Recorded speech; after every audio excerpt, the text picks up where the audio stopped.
Hey everybody, how's it going? JD Strategic here. I hope everyone's doing great today. Got a beautiful day in Naples, Florida, if you can see the palm trees behind me.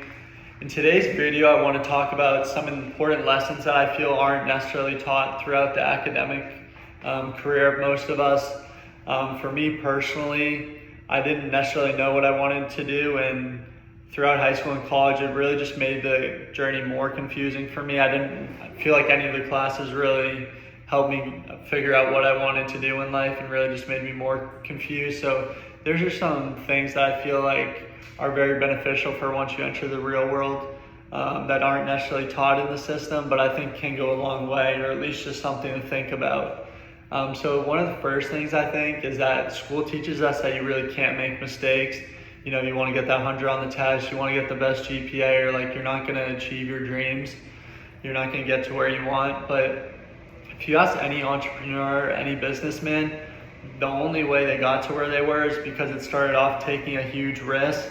That's really the only way to achieve success. You know, you have that business plan, that idea, and then you have to take a leap of faith. It's a huge risk, as in anything you do, any new endeavor you start, it's a huge risk. And with risk comes mistakes, you know? It's really just a learning process, and it's how you handle those mistakes. And that piggybacks into the second thing, which is when you do poorly on an exam or something, just the next day they're already on to the next concept. But in the real world, you need to learn from the mistakes in order to move forward. If you're not learning from those mistakes, you're going to keep making those same mistakes, and it gets pretty repetitive. It's important to learn from the mistakes, so next time you face that, you're better prepared for that. And this is something that I just feel like isn't necessarily taught in school. But just talking to any entrepreneur, anyone in the business world, they all had to take a risk to get to where they were. And it's really a difficult process to get to the success points that they have. So I think it's really important just to understand that it is going to be a difficult process, and you need to kind of just navigate what's the right risk to take and when to take it. So the third point I wanted to talk about is that I feel like throughout the academic system, we're kind of trained that we need to be doing the 9 to 5, and then we look forward to our weekends or our summers when we're younger. But the 9 to 5 is really ingrained into us, and then we're really taught that after that you want to work for a corporation, you want to work a 9 to 5 for them, and then you want to continue to just looking forward to your weekends. But I think for me, I feel like learning really is a process. It shouldn't be just something like forced upon you. It should be something you're really passionate about, and you want to do that learning, you want to educate yourself on it.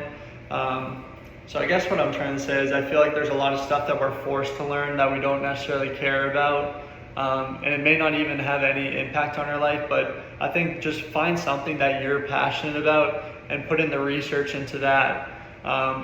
Whatever it is, just put in the hours into that craft, and I promise you it'll go a long way. Especially the younger you start, you know, if you're 18, 19, 20, figure out what it is you're passionate about, and just put in a couple of hours every day, every week into that. And by the time you're 25, you're going to be so ahead of everyone else.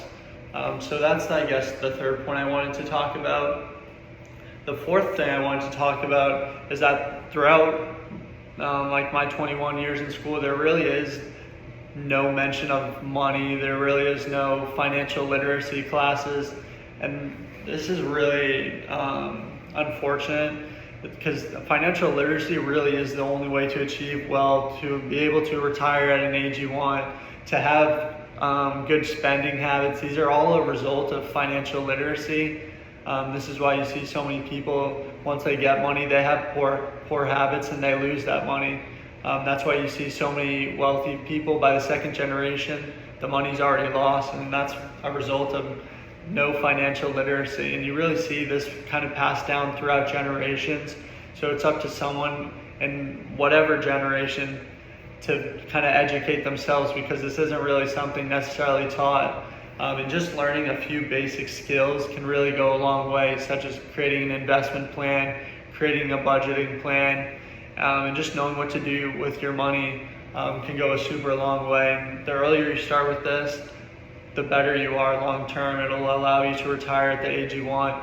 or at least understand how money works and how compounding works, and how you'll at least understand better idea of what the age you can retire is, rather than being 50 years old and then trying to figure out when you'll be able to retire. You want to be 20 years old and be like, this is the age I want to retire, this is how I do it, X, Y, Z. You come up with that investment plan, you create your budgeting habits, and you go do it. So that's the fourth thing I wanted to talk about. And then the last thing I wanted to talk about is that many of us graduate with really no idea of what we want to do in life. So this is a really big challenge for a lot of us, especially after graduating. You feel very lost if you don't know what you want to do. So I think it's really important throughout your academic career to try to do something actionable. This is really the only way to figure out if you like doing something or not. You could be taught something in a classroom all you want. You could be taught, you could have a love of animals, you could be taught that you want to be a veterinarian, you could be taught all this stuff and find it super fascinating, but then you go into the real world and you realize, oh, I don't like needles, and then you just wasted all that time. So it's really important as you go through your academic career to be doing actionable stuff, and it really does better help figure out what you want to get out of life, what you want to do, and it allows you to better craft that mission of what you want to do and what you want to get out of life. So I think that was the fifth thing that I wanted to talk about that I think is pretty important. And then I would just like to end the video by saying there's a lot of talk about money in some of these videos, but it's not about money, it's about allowing you to live comfortably. Like I was saying in a previous video, so many adults live with just that sense of anxiety because of finances. So just starting to think about it at a younger age, just a little bit of time can go a long way. So as you get older, you don't have to stress about it as much, and you can just create those better spending habits. I keep repeating this, but the earlier you start, the better off you go, the better habits you'll create. So that's everything for today. I hope everyone has a great day. Thank you so much for tuning in today. Bye.